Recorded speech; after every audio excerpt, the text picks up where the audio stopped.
Hey guys, how's it going? Rubik's Master here with a brand new segment that I'm hoping to start bringing every Saturday. It's going to be the week's news in 10 minutes or less. This week maybe a little bit less. It was a pretty dull week for news, but the idea would be as soon as I start going, it's going to be 10 minutes of all the week's best headlines, more informative, not as sensational, and of course I will be trying to keep my opinion out of it as much as possible to spark some awesome discussion. So I'm going to start my timer over here, and then let's get to it. And start. Okay, our first story is about the Venezuelan elections coming up.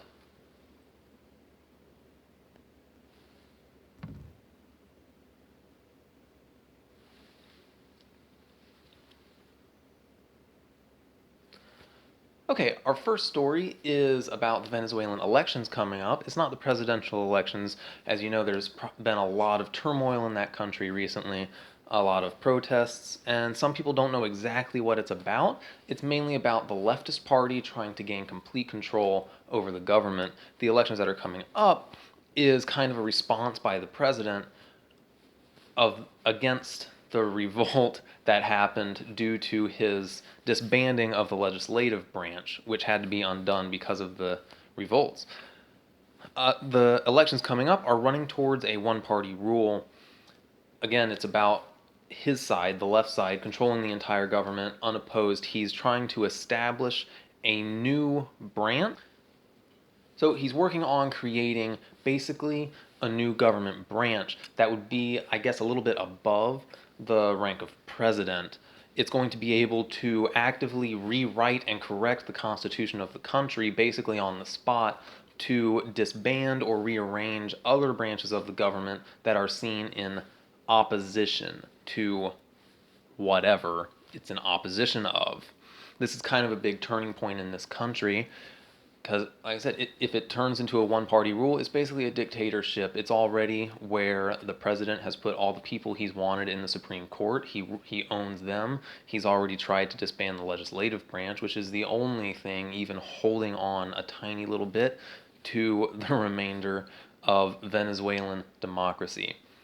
So, the second article that caught my eye was about Afghan Resources. This is kind of another turning point thing about whether we keep American forces in Afghanistan or not. Now, the basis behind this is that Afghanistan is estimated to have $1 trillion worth of natural resources in its soil. Now, since that estimate came out, it's decreased a little bit due to the lower demands for commodities, which is what a lot of these resources are for. And Trump is just really trying to push that through with his term. He's not the first president to do it, though. Both George W. Bush and Obama both tried to make great strides in making it happen. Now, this isn't an easy task to do. It's not as simple as just hammering out the details with the Afghanistan president or that government, because the Taliban still has a lot of influence there, and a lot of the places where where mining companies would be going to get these resources, they would be in a lot of danger. That's the idea behind keeping American forces there, and that's a lot of the controversy. Now, the benefits for both these countries is not like the United States would just be going in and taking it over and just ripping it up with no payment to Afghanistan. Both countries would benefit. Of course, the United States would benefit because of the increase in resources it would be getting. It would have a new supply of resources, while Afghanistan would improve from the infrastructure of roads and transportation systems to get mining equipment to these areas. It would also increase in just the wealth that comes in with these contracts. While the United States is still trying to hammer these out, China already has a $3 billion contract for a copper mine just south of the Afghanistan border. So while the United States is spinning its wheels, other countries are trying to wheedle their way in and get that stuff before us. Next article, the North Korean missile test just happened, really recent. And it is an ICBM, though not warhead carrying. So it goes up low atmosphere or above atmosphere and tries to deliver a payload. Now, they claim that it can reach any area on the continental United States, whereas both the Japanese and United States scientists believe that it would only be able to reach the western coast of the United States. Now, this is a big deal. Like, these people, North Korea, a lot of people don't understand the weight behind these things.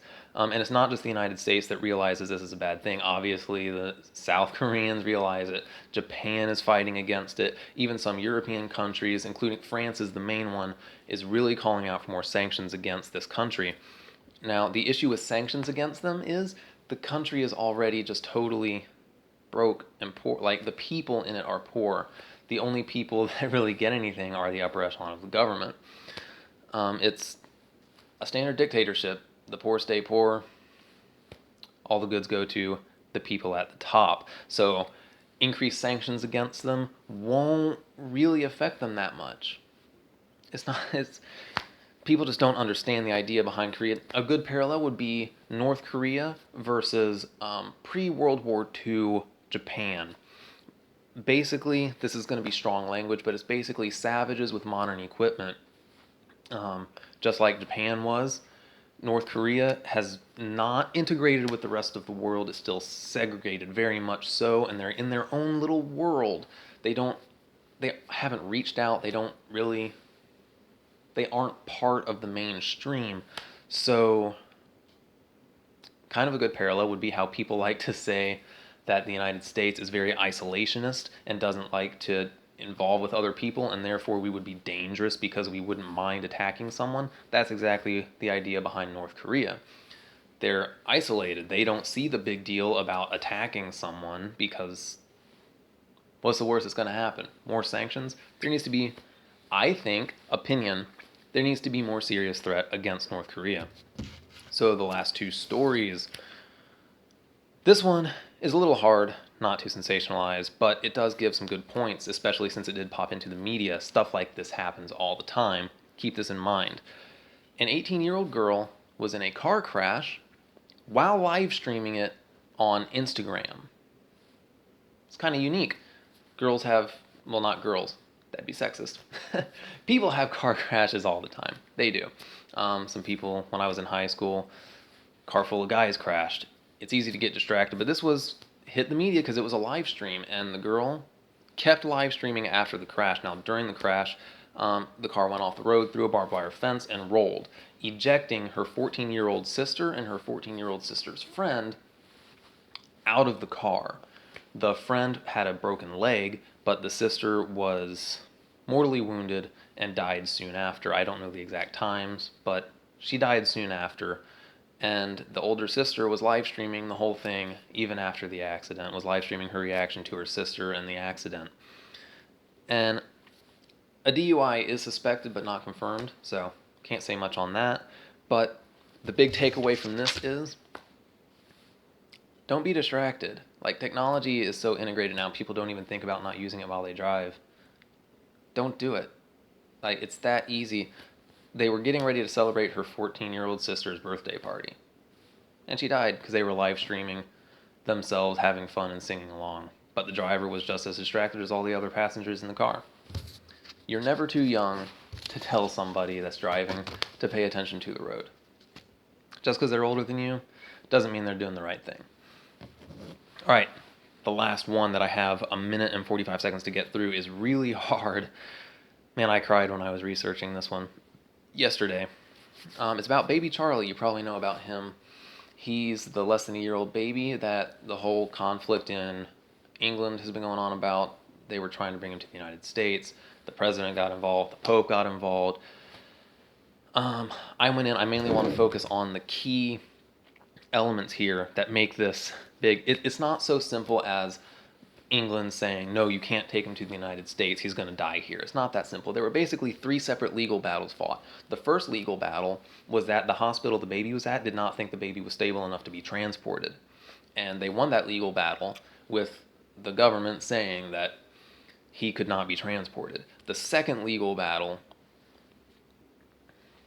was on whether or not he should be kept on life support.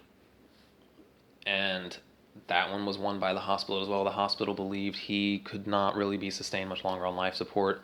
And the third legal battle was how the baby was going to die, whether the parents could take him home and have the last moments at home, or whether he would be transported to hospice. And the hospital won that one as well, and he got sent to hospice. All these three legal battles separately may not seem like that big of a deal, but combined, it's a really big deal, and it kind of shows how messed up some of these bureaucracies can really be. The main questions behind this is, should the government be able to say exactly how you should care for your child? Should, in the United States, if you don't like the way the hospital's acting with all your with your care or your child's care, you can say, bye, I'm taking him to another hospital. I'll sign a waiver that releases you from responsibility. It's not that big of a deal. But this is integrated into the European system. This case was appealed to the European Court of Human Rights, so it was an overall ruling that the government could make the final say in whether this child had a chance and how he was going to die. That's really tough.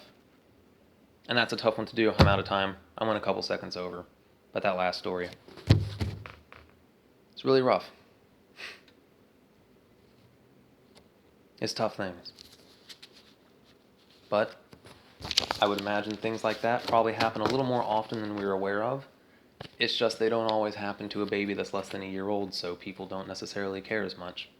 Anyway, hope you guys enjoy this news segment. I'm going to try to make as little editing as possible because I love doing things in one unedited first time go, but we'll just have to see.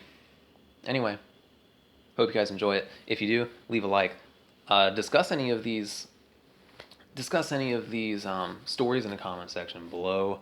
Try and keep it civil, though, if you choose to do so. And again, if you like it, I will keep this up and do it every week. Hopefully get better and better. This is the first time I've really done a live one go in front of a camera, so hopefully I'll get way better. Anyway, until next time, y'all have an awesome day.